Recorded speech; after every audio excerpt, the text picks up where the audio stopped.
നേമത്ത് ബി.ജെ.പി. സ്ഥാനാർത്ഥി രാജീവ് ചന്ദ്രശേഖറുടെ നാമനിർദ്ദേശ പത്രിക സ്വീകരിച്ചു. സത്യവാങ്മൂലത്തിൽ സ്വത്തുവിവരം മറച്ചുവെച്ചെന്നായിരുന്നു യു.ഡി.എഫ്. സ്ഥാനാർത്ഥി കെ.എസ്. ശബരിനാഥന്റെ പരാതി. വി അരുൺ ഏറ്റവും പുതിയ വിവരങ്ങളുമായി ചേരുകയാണ്.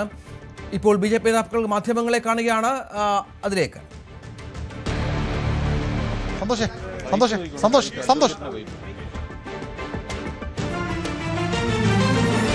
3 സെറ്റ് പത്രികകളും സ്വീകരിച്ചു. ബി.ജെ.പിയുടെയും കോൺഗ്രസിന്റെയും CPM-ന്റെയും പരാതികൾ തള്ളിക്കൊണ്ടാണ് തെരഞ്ഞെടുപ്പ് റിട്ടേണിംഗ് ഓഫീസറുടെ നടപടി.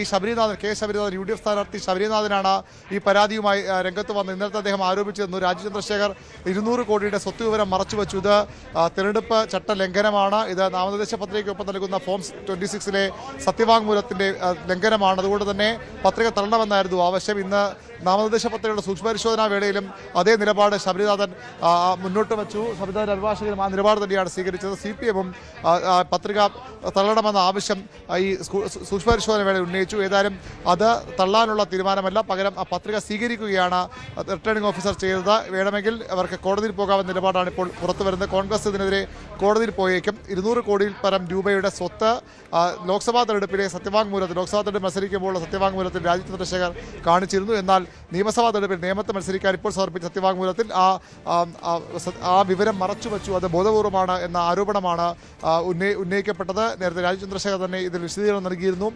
തെരഞ്ഞെടുപ്പ് പരാജയം ഉറപ്പായതിനെ തുടർന്ന് CPM-ഉം കോൺഗ്രസും നടത്തുന്ന നീക്കങ്ങളാണെന്ന വിമർശനമാണ് രാജീവ് ചന്ദ്രശേഖരന്റെ ഭാഗത്തുണ്ടായത്. ഇപ്പോൾ രാജീവ് ചന്ദ്രശേഖരന്റെ പത്രിക സ്വീകരിച്ചിരിക്കുന്നു. 3 സെറ്റ് പത്രികകളാണ് നേമത്ത് രാജീവ് ചന്ദ്രശേഖർ നൽകിയത്. ആ 3 സെറ്റ് പത്രികകളും ഇപ്പോൾ സ്വീകരിച്ചിരിക്കുന്നു. ഇതിനെതിരെ കോടതിയിൽ പോകാനാണ് കോൺഗ്രസിന്